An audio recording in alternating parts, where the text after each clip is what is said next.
ಪ್ರತಿನಿತ್ಯ ಹಲವಾರು ಜನ ಬರ್ತಾ ಇರ್ತಾರೆ. ಕಲಾವಿದರು, ನಟರು, ಜನಸಾಮಾನ್ಯರು ಎಲ್ಲ ಬರ್ತಾರೆ. ಅವ್ರಿಗೆ ಅವರದ್ದೇ ಏನೇನೋ ಸಮಸ್ಯೆ ಇರುತ್ತೆ, ಅಹವಾಲಿರುತ್ತೆ, ಏನೋ ಒಂದು ಬೇಡಿಕೆ ಇರುತ್ತೆ.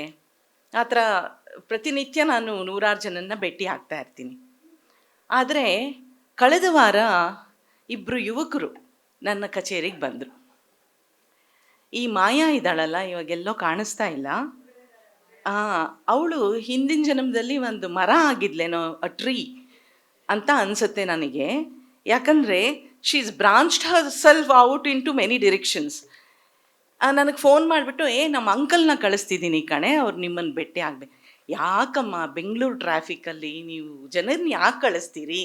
ಒಂದು ವಾಟ್ಸಪ್ಪಲ್ಲೂ ಎಲ್ಲೋ ನಡೆಯುತ್ತೆ. ಇನ್ವಿಟೇಷನ್ ಕೂಡ ನಾನು ಹೇಳ್ತೀನಿ, ಮದುವೆ ಇನ್ವಿಟೇಷನ್ ಕೂಡ ದಯವಿಟ್ಟು ಸಾಫ್ಟ್ ಕಾಪಿ ಕಳಿಸಿ. ಈ ಟ್ರಾಫಿಕಿಗೆ ಇನ್ನೊಂದು ಅಡಿಷನ್ ನೀವು ಆ್ಯಡ್ ಮಾಡಬೇಡಿ ಅಂತ. ಆ ಥರ ಇರುವಾಗ ಬೇಡ ಅಂತ ಹೇಳಿದ್ರೆ ಎಲ್ಲಿ ಕೇಳಿ, ನಮ್ಮ ಅಂಕಲ್ ಕಣೆ ಬರ್ತಾರೆ. ನಿಮ್ಮ ಅಂಕಲ್ಲ ಯಾರು ಅಂದರೆ ಅವ್ರು ಅಡಾಪ್ಟೆಡ್ ಅಂಕಲ್. ಆಮೇಲೆ ಗೊತ್ತಾಯಿತು ನನಗೆ, ನೇರ ಅಂಕಲ್ ಅಲ್ಲ, ಈ ಥರನೇ ಹೀಗೆ ಅಂಕಲ್ ಆಗಿರೋರು.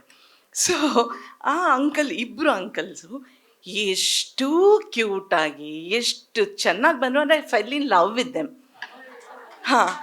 ಅವರು ಒಬ್ಬರು ಶ್ರೀನಿವಾಸ್ ಅವರು, ಪಟ್ಟಾಭಿ ಅವರು, ಅವರೇ ಒಂದು ಜ್ಞಾನದ ಖಣಿ ಇಬ್ಬರೂ.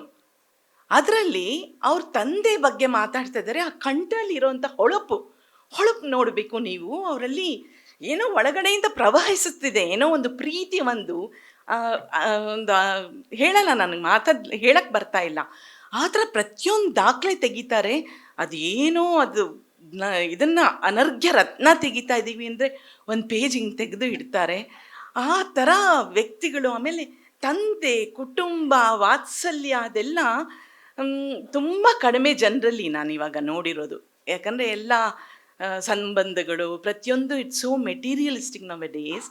ಸೊ ಇಂಥವ್ರು ಬಂದಾಗ ನನಗೆ ಸಮಯ ಕಳೆದಿದ್ದೇ ಗೊತ್ತಾಗಲ್ಲ. ಅವ್ರು ಹೋಗ್ತೀವಿ ಅಂದರೆ ನಾನು ಕಳಿಸ್ಲಿಕ್ಕೆ ಮನಸ್ಸಿಲ್ಲ, ಅಷ್ಟು ಚೆನ್ನಾಗಿತ್ತು. ಅಂಥವರು ಆ ಪುಟಗಳಲ್ಲಿ ನಮ್ಮ ತಂದೆ ಹಸ್ತಾಕ್ಷರ ಇದ್ದಿದ್ದ 81 ಅಂತ ಹೇಳಿದ್ರು. ಅದೊಂದು ನೋಡಿದಾಗ್ಲಂತೂ ನನಗೂ ರೋಮಾಂಚನ ಆಯಿತು. ಅಂದರೆ ಒಳ್ಳೆ ಕೆಲಸ ಆಗೋವಾಗ ಹೇಗೆ ಸರಪಳಿಗಳು ಎಷ್ಟು ಚೆನ್ನಾಗಿ ಜೋಡಿಸ್ಕೊಂಡು ಹೊರಟೋಗುತ್ತೆ ಅಂತ. ಆ ಥರ ಆ ಒಂದು ನೆನಪಿನಂಗೆ ನಾನು ಇವಾಗ ಅವ್ರನ್ನ ಅಂಕಲ್ ಅಂತ, ನನಗೂ ಒಂದು ಅಡಾಪ್ಟೆಡ್ ಅಂಕಲ್ ಸಿಕ್ಕರು ಇಬ್ಬರು ನನಗೆ ಅಂತ. ಇವಾಗ ತಂದೆ ಕಾಲವಾದ ಮೇಲೆ ಈಗಿನ ಕಾಲದಲ್ಲಿ ಅವ್ರು ಏನು ವಿಲ್ ಬಿಟ್ಟರು, ಎಷ್ಟು ಆಸ್ತಿ, ಅವನಿಗೆ ಯಾಕೆ ಅದು ಕೊಟ್ಟರು, ಇವಳಿಗೆ ಯಾಕೆ ಇದು ಕೊಟ್ಟರು ಅಂತ ಕಾದಾಡುವಂಥ ಕಾಲಮಾನದಲ್ಲಿ ಜ್ಞಾನ, ಒಂದು ತಿಳುವಳಿಕೆ, ಒಂದು ವಿವೇಕ, ಇದನ್ನು ಅವರು ಯಾರು ಕದಿಯೋಕ್ಕಾಗಲ್ಲ. ಆಸ್ತಿ ಇದು. ಇಂಥ ಆಸ್ತಿನ ಇವರು ಅದನ್ನು ಎಂಜಾಯ್ ಮಾಡ್ತಾ ಇದ್ದಾರೆ. ಆಸ್ತಿನ ದಿ ಲಿವಿಂಗ್ ವಿತ್ ದ್ಯಾಟ್. ಅಂಥ ಪುತ್ರರತ್ನಗಳು ಎಷ್ಟು ತಂದೆಗಳಿಗೆ, ತಾಯಿಗಳಿಗೆ ಸಿಗುತ್ತೆ ಅಂತ ಅನಿಸುತ್ತೆ. ಇಂಥ ಮಕ್ಕಳು 7-8 ಜನ ಅಂತ ಹೇಳಿದ್ರು. ಅವ್ರ ತಂದೆ 1 ಡಜನ್ ಮಕ್ಕಳಾಗಿದ್ರು ಇಂಥ ಮಕ್ಕಳಾದರೆ ಖಂಡಿತ ಆಗಲಿ ಅಂತ ನಾವು ಹೇಳ್ಬೋದು. ನನಗನ್ಸೋದು ಇದನ್ನು ಸ್ವಲ್ಪ ರಿಲೇಟು ಮಾಡ್ತೀನಿ. ಯಾಕಂದರೆ ನಮ್ಮ ಮನೆ ಭಾಷಾ ತಜ್ಞರ ಮನೆ. ನಮ್ಮ ತಂದೆ ಪ್ರೊಫೆಸರ್ ಹಂಪನ ಅಂತ ಎಲ್ಲರೂ ಹೇಳಿದ್ರು.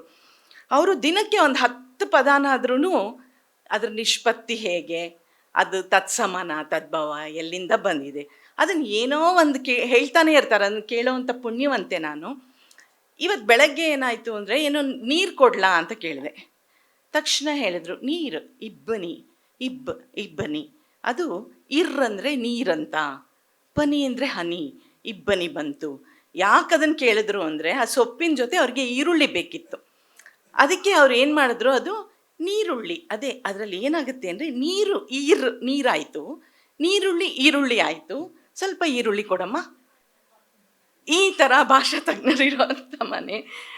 ಅಂಥ ಮನೆಯಲ್ಲಿ ಇಂಥ ಒಳ್ಳೆ ನಿಘಂಟಿನ ಬಗ್ಗೆ ಅವರು ಪ್ರಸ್ತಾಪ ಮಾಡಿದ್ರೆ, ಇದಕ್ಕೇನೆಂದರೆ ನನಗನ್ಸೋದು, ಈ ಭಾಷೆ ಮೇಲೆ ಪ್ರೀತಿ ಬೇಕ್ರಿ. ಪ್ರೀತಿ ಇರಬೇಕು, ಕುತೂಹಲ ಇರಬೇಕು, ಆಸಕ್ತಿ ಇರಬೇಕು, ಮತ್ತು ಅದಕ್ಕೆ ಶ್ರಮನೂ ಹಾಕಬೇಕು. ಇದನ್ನೆಲ್ಲ ಸಮ ಪ್ರಮಾಣದಲ್ಲಿ ಅವರು ನಮ್ಮ ಕೀರ್ತಿಶೇಷರಾದಂಥ ಅನಂತನಾರಾಯಣ ಅವರು ಮಾಡಿದ್ದಾರೆ ಅಂತ. ಎಂಥ ವ್ಯಕ್ತಿ ರೀ ಅವರು, ಎಂಥ ವ್ಯಕ್ತಿ. ನನಗೆ ಅವರು he's written a book on textile. ವಸ್ತ್ರದ ಬಗ್ಗೆ ಅವಾಗ ಅವ್ರು ಬರೆದಿದ್ದಾರೆ ಪುಸ್ತಕನ. ಅಂದರೆ ಈಗಿನ ಕಾಲದಲ್ಲಿ ಆಮೇಲೆ ಟೆಕ್ಸ್ಟೈಲ್ ಇಂಡಸ್ಟ್ರಿ ಅಂತ ಹೇಳ್ಕೊಂಡು ಹಿಂಗೆ ಮಾಡ್ಕೊಂಡು ಓಡಾಡ್ತಾರೆ. ಅವರು ಆ ಪುಸ್ತಕನ ಓದಬೇಕು ಅನಿಸುತ್ತೆ. ಹೆಂಗೆ ಒಂದು ಬೀಜ ಯಾವ ಮಣ್ಣಲ್ಲಿ ನೆಡಬೇಕು, ಅದರಿಂದ ಯಾವ ರೀತಿ ಫೈಬರ್ ನಿಮಗೆ ಸಿಗುತ್ತೆ ಅಂತ ಬರೀತಾರೆ. ಅಂತಹ ವ್ಯಕ್ತಿ ಯೋಗದಲ್ಲಿ ಅವ್ರಿಗೆ ಆಸಕ್ತಿ ಇತ್ತು. ಮಕ್ಕಳಿಗೆ ವ್ಯಾಯಾಮ ತುಂಬ ಮುಖ್ಯ ಅಂತ ಶಾಲೆಯಲ್ಲಿ ಹೇಳೋರು. ಆಮೇಲೆ ಅವರು ಮಲ್ಟಿಪಲ್ ಇಂಟ್ರೆಸ್ಟ್, ಅವ್ರಿಗೆ ಟೈಮಲ್ಲಿತ್ತು. ಒಬ್ಬ ವ್ಯಕ್ತಿ ಅವರ ಕಾಲಾವಧಿಲಿ ನಂಗೆ ಅನ್ಸುತ್ತೆ ಒಂದು 10 ಜನ್ಮ ಬದುಕ್ಬಿಟ್ಟಿದ್ದಾರಪ್ಪ ಈ ಅನಂತ್ ನಾರಾಯಣ ಅವರು. ದೊಡ್ಡ ವ್ಯಕ್ತಿ, ತುಂಬ ಚಿಕ್ಕವಳು ಮಾತಾಡೋಕ್ಕೆ. ಆದರೆ ಅವರಲ್ಲಿ ಇದ್ದಂಥ ಆಸಕ್ತಿ ಅದೇ ಮಕ್ಕಳಿಗೆ ಬಟ್ಟಿ ಇಳಿಸ್ಬಿಟ್ಟಿದ್ದಾರೆ. ಇವ್ರಿಗೆಲ್ರಿಗೂ ಪ್ರತಿಯೊಬ್ಬರಿಗೂ ಏನೋ ಒಂದು ಎಕ್ಸ್ಟ್ರಾ ಇದೆ, ಏನೋ ಒಂದು ಯು ಕ್ಯಾನ್ ಸಿ ದ್ಯಾಟ್. ಅವ್ರು ನಡೀತಾ ಇದ್ರೇ ಗೊತ್ತಾಗುತ್ತೆ. ಒಂದು ಪುಟ್ಟಿಯೋದು ಅಂತಾರಲ್ಲ ನಡಿಗೆನಲ್ಲಿ, ಆ ಥರ ಒಂದು ಪುಟಿಯುವಿಕೆ ಇದೆ. ಹಾಗಾದರೆ ಅವ್ರು ಇನ್ನೆಷ್ಟು ಚೆನ್ನಾಗಿದ್ದಿರ್ಬೋದು, ಅವ್ರಿನ್ನೆಷ್ಟು ನಮಗೆ ಅದು ಆ ಪುಣ್ಯ ಇಲ್ಲ ಬಿಡಿ. ನನಗೆ ಪಂಪನ ನೆನಪಾಗುತ್ತೆ. ಆದಿಪುರಾಣದಲ್ಲಿ ಪಂಪ ಹೇಳ್ತಾನೆ, ಲಲಿತಾಂಗ ಸ್ವಯಂಪ್ರಭೆಯವರ ಒಂದು ಸಂದರ್ಭದಲ್ಲಿ ಅದೇ ಈರು ನೀರು ಇಬ್ಬನಿ ಇದ್ರ ಬಗ್ಗೆನೇ ಅವರೆಲ್ಲ ದೇವರು ಹುಟ್ಟುವಾಗ ಎಲ್ಲ ಹುಟ್ಟಾನೇ ಪೂರ್ತಿ ಎಲ್ಲ ರೆಡಿಮೇಡ್ ಬಂದ್ಬಿಟ್ಟಿರ್ತಾರೆ, ಯೌವನದಲ್ಲೇ ಹುಟ್ಟುಬಿಡ್ತಾರೆ ಅಂತ. ಅಲ್ಲಿರೋದು ಒಂದು ಪಾರಿಜಾತದ ಮಾಲೆ, ಅದನ್ನು ಹಾಕ್ಕೊಂಡು ಬಂದಿರ್ತಾರೆ. ಅವ್ರಿಗೆ ಶೋಕಾಸ್ ನೋಟಿಸ್ ಒಂದು ಕೊಡ್ತಾರೆ, ಇನ್ನು 6 ತಿಂಗಳಿದೆಯಪ್ಪ ನಿನ್ನ ಜನ್ಮ ಇನ್ನು ಮುಗಿಯುತ್ತೆ ಅಂತ. ಅದು ಹೆಂಗೆ ಅಂದರೆ ಅವ್ರು ಹಾಕ್ಕೊಂಡಿರೋಂತಹ ಪಾರಿಜಾತದ ಹಾರ ಇರುತ್ತಲ್ಲ, ಅದು ಸ್ವಲ್ಪ ಮಂಕಾಗತ್ತಂತೆ. ಸ್ವಲ್ಪ ಮಂಕಾಗುತ್ತೆ ಅಂದರೆ ಅದನ್ನ ಏನಂತ ಬರೀತಾನೆ ಅಂದರೆ ಅವನು, ಸೂಡಿದ ಪಾರಿಜಾತದ ನಮೇರುವ ಬಾಸಿಂಗಂ ವಯ್ಯ ನೊಯ್ಯನೆ ಇರುಪ್ಪು ಇರ್ಪು ಓಡಿದುದು. ಇರ್ಪು ಇಲ್ಲಿ ಹೇಳಿದ್ನಲ್ಲ ನಾನು, ಇರ್ಪು ಅಂದರೆ ಅದರಲ್ಲಿರೋಂಥ ದ ಮಾಯಿಶ್ಚರ್, ಅದು ಹೋಯಿತು ಅಂತ, ಅದು ಕಡಿಮೆ ಆಯಿತು ಒಂದು ಸ್ವಲ್ಪ ಅಂತ. ಆರ್ದ್ರತೆ ಮಾಧವತೆ ಅದೆಲ್ಲ ಕಡಿಮೆ ಆಯಿತು ಅಂತ.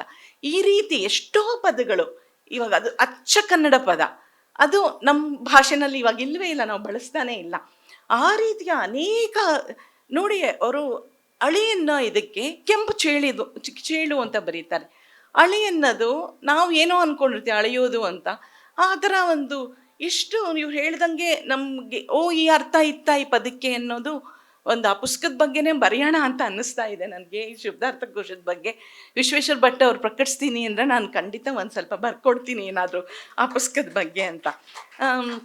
ಮನುಷ್ಯನಿಗೆ ಸೋಮೇಶ್ವರ್ ಅವರು ಜ್ಞಾನದ ಕಣಿ, ಅವರು ನಡೆದಾಡುವ ವಿಶ್ವಕೋಶದ ಥರ ಅವ್ರು ಇಲ್ಲಿ ನಿಂತ್ಕೊಂಡು ಹೇಳಿದ್ರು ಅವನ ಯೋಚನೆ ಹೇಗೆ, ಅವನು ಹೋಮೋಸೇಪಿಯನ್ ಆಗಿದ್ಮೇಲೆ ಏನೇನು ಮಾಡ್ದ ಅಂತ. ನನಗನ್ಸುತ್ತೆ ದೊಡ್ಡ ಬಳವಳಿ ಅವನಿಗೆ ಸಿಕ್ಕಿದ್ದೇನು ಅಂದರೆ ಭಾಷೆ, ದ ಟೂಲ್ ಆಫ್ ಲ್ಯಾಂಗ್ವೇಜ್.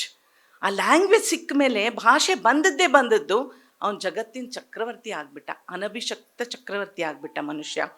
ಹಾಗಾಗಿ ಶಬ್ದ ಮತ್ತು ಅರ್ಥ ಯಾವಾಗಲೂ ಒಟ್ಟಿಗೆ ಬರುತ್ತೆ. ಗುಡುಗು ಮಿಂಚು ಥರ ಅಲ್ಲ, ನಿಧಾನ ಅಲ್ವಲ್ಲ. ನಾನು ಹೇಳ್ತಾ ತಕ್ಷಣ ಇನ್ಸ್ಟೆಂಟಾಗಿ ನಿಮ್ಮ ಮನಸ್ಸಿಗೆ ಹೋಗ್ತಾ ಇದೆ ಅಲ್ವ. ನಾನು ಎಂಥದ್ರಿ ಇದು ಶಬ್ದ ಅರ್ಥ ಎರಡೂ.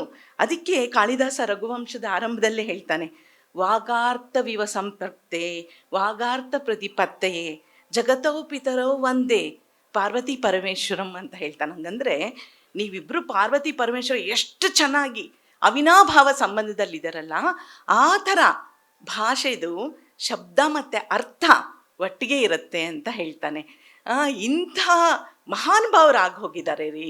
ನಾವು ಏನೇನೂ ಅಲ್ಲ, ನಾವು ಏನೋ ಅಂದ್ಕೊಂಡಿರ್ತೀವಿ, ಏನೇನೂ ಅಲ್ಲ. ಇವ್ರನ್ನೆಲ್ಲ ಓದಿದಾಗ ಇದನ್ನೆಲ್ಲ ನೋಡಿದಾಗ ಏನು ವ್ಯರ್ಥ ಮಾಡ್ತಾ ಇದ್ದೀವಿ ನಮ್ಮ ಜೀವನ ಅಂತ ಅನ್ನಿಸ್ಬಿಡುತ್ತೆ. ಇಂಥ ಮಹಾನುಭಾವರು ಇರೋದ್ರಿಂದ ಜೀವನ, ನಮ್ಮ ಬದುಕು ಸಹನೀಯ ಆಗುತ್ತೆ, ಬ್ಯೂಟಿಫುಲ್ ಅನಿಸುತ್ತೆ. ಇಂಥದ್ದೊಂದು ಪುಸ್ತಕ ಕೈಯಲ್ಲಿ ತೊಗೊಂಡ್ರೆ ಅದು ಒಳಗಡೆಯಿಂದ ನಮಗೆ ಒಂದು ಫುಲ್ಫಿಲ್ಮೆಂಟ್ ಬರುತ್ತಲ್ಲ, ಅದು ನನಗನ್ಸುತ್ತೆ ಅದೊಂದು ಇಟ್ಸ್ ಅ ಗ್ರೇಟೆಸ್ಟ್ ಫೀಲಿಂಗ್ ಅಂತ. ಸೊ ಇಂಥ ಒಂದು ಇದನ್ನು ಮಾಡೋದಕ್ಕೆ ನೋಡಿ, ಇಲ್ಲೆಲ್ಲ ನೀವು ಬಳಗದವ್ರು ಬಂದಿದ್ದೀರಾ. ಅನಂತ್ ನಾರಾಯಣ್ ಅವರು ಇವತ್ತು ವಿಲ್ ಬಿ ಸ್ಮೈಲಿಂಗ್, ಎಷ್ಟು ಖುಷಿಯಿಂದ ವಿಲ್ ಬಿ ಓವರ್ವೆಲ್ಮ್ಡ್ ಅಂತ ಅನಿಸುತ್ತೆ ನನಗೆ. ಯಾರು ಈಗಿನ ಕಾಲದಲ್ಲಿ ಈ ಥರ ಎಲ್ಲ ಮಾಡ್ತಾರೆ? ಹೋದ್ಮೇಲೆ ಆ ಪುಸ್ತಕಗಳನ್ನ ತಂದು ಹುಡುಕಿ ದಿನಗಟ್ಟಲೆ ಗಂಟೆಗಟ್ಟಲೆ ಅದನ್ನು ವ್ಯಯಿಸಿ, ಆಮೇಲೆ ಅವ್ರ ಮೊಮ್ಮಕ್ಕಳು ಅಷ್ಟೇ, ಮರಿಮಕ್ಕಳು ಎಲ್ಲ ಯಾವುದೋ ಒಂದು ಹಬ್ಬದ ವಾತಾವರಣ ಇದು, ಒಂದು ಮದುವೆ ಮನೆಗೆ ಬಂದಂಗೆ ಎಷ್ಟು ಚೆನ್ನಾಗಿ ಸಡಗರಿಸಿ ಓಡಾಡಿ ಇಂಥ ಕೆಲಸವನ್ನು ಮಾಡ್ತಾ ಇದ್ದೀರಲ್ಲ. ಇಂಥ ಸಂತತಿ 1000 ಆಗಲಿ ಅಂತ ಹೇಳ್ತಾ, ನನ್ನ ಇಲ್ಲಿ ಕರೆದು ಇಲ್ಲಿ ಮಾತನಾಡಲಿಕ್ಕೆ ಅವಕಾಶ ಮಾಡಿಕೊಟ್ಟ ಎಲ್ಲ ದೊಡ್ಡ ಮನಸ್ಸುಗಳಿಗೆ ವಂದನೆಗಳು, ನಮಸ್ಕಾರ. ಇಂಟ್ರೆಸ್ಟಿಂಗ್ ಮತ್ತು ಇನ್ಫಾರ್ಮೇಟಿವ್ ವಿಡಿಯೋಗಳನ್ನ ಮಿಸ್ ಮಾಡ್ಕೋಬೇಡಿ, ಈಗಲೇ ಸಬ್ಸ್ಕ್ರೈಬ್ ಮಾಡಿ.